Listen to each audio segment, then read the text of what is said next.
반갑습니다. 부동산 투자 여행의 박일입니다. 자, 지난 두 번 강의를 통해서 가장 임차인에 대해서 말씀을 드렸습니다.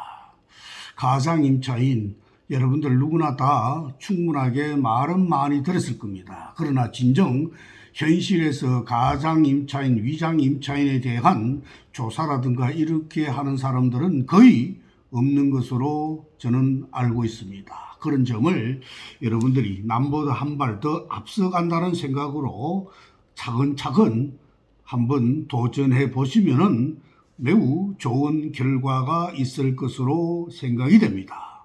자, 오늘은 여러분들이 지난 시간의 내용과 좀 유사한 내용이라고 볼 수 있는 무상 임차인 각서에 대해서 말씀을 드릴까 합니다. 자, 이 말이 뭐냐면은 집주인이 어느 날 돈이 필요해 가지고 대출을 받으려고 하니까 임차인들 때문에 많은 대출을 받을 수가 없습니다.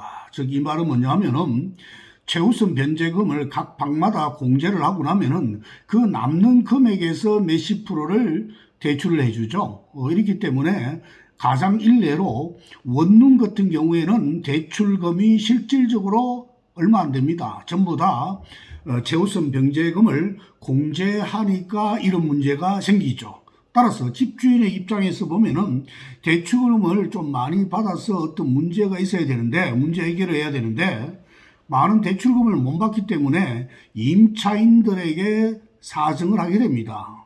이러한 사정으로 이러니까 뭐 예를 들어서 무상 임차인 각서를 좀 써달라 이런 식으로 부탁을 하는 거죠. 그럼 임차인 입장에서는 한마디로 거절하기가 참 어렵습니다. 이렇게 무상 임차인들이 무상 임차인 각서를 은행에다가 제출을 하는 경우가 왕왕 있습니다. 자, 이럴 때를 우리는 어떻게 해야 될까라는 실제 사례를 말씀드릴까 합니다. 실제로 진정한 임차인이죠. 진정한 임차인이지만은 이런저런 이유로 인해서 집주인의 부탁을 거절하기가 어렵죠. 못하고 무상 임대차 각서를 써주게 됩니다. 무상 임차인 각서가 존재하면은 사람들은 무조건 위장 임차인이라고 추측하는 경향이 많습니다. 법리적으로 반드시 그렇지 않다는 점을 꼭 기억하시기 바랍니다. 이처럼 무상 임대차 각서의 효력에 대하여 대법원 판례는 그들은 진정한 임차인이 맞다. 그러나 은행에 무상 임차인이라는 신뢰를 줬기 때문에 민사법의 대원칙인 신의척상 은행의 진정한 임차인이라고 주장하지 못할 뿐이다라고 하고 있습니다. 반면에 임차인 입장에서 보면은 적어도 낙찰자에게는 무상 임차인이라는 신뢰를 준 적이 없기 때문에 무상 임대차 각서가 있음에도 불구하고 어떻게 합니까? 자신의 보증금 전액을 낙찰자에게 떠넘기는 경우가 많습니다. 자, 이렇게 되면 어떻습니까? 낙찰자는 억울하겠죠. 따라서 결국은 소송으로 가는 경우가 상당히 많습니다. 자, 매물서에 공지된 임차인의 확정일자만 놓고 보면은 임차인이 1순위로 보증금 전액 배당받는 것으로 보입니다. 결국은 이런 물건을 낙찰을 받죠. 낙찰을 받습니다. 왜? 전액 배당받기 때문에 인수할 금액이 없다고 판단했기 때문에 그런 거죠. 그런데 임차인은 대출 당시에 은행이 임차인에게 무상 임차인 각서를 받아두었습니다. 그리고 난 다음에 은행에서는 곧바로 그걸 근거로 해서 배당이익 배제 신청을 당연히 하겠죠. 무상 임대차 각서가 있다면은 신의측상 은행에 대항할 수 없기 때문에 배당이익 소송은 결국 은행의 승소로 끝날 것은 당연한 거 아니겠습니까? 그렇다면은 대항력이 있는데 한 푼도 배당받지 못하는 임차인의 보증금은 전액 낙찰자가 부담할 수밖에 없습니다. 천자 그야말로 낙찰자는 난감한 상황이 됩니다. 사실 법원에서 제공하는 문건 접수 내역을 꼼꼼히 검토를 했더라면 은행에서 무상 임대차 각서를 받았다는 사실을 알았을 것인데 그런 사실을 좀 더 쉽게 생각을 한 거죠.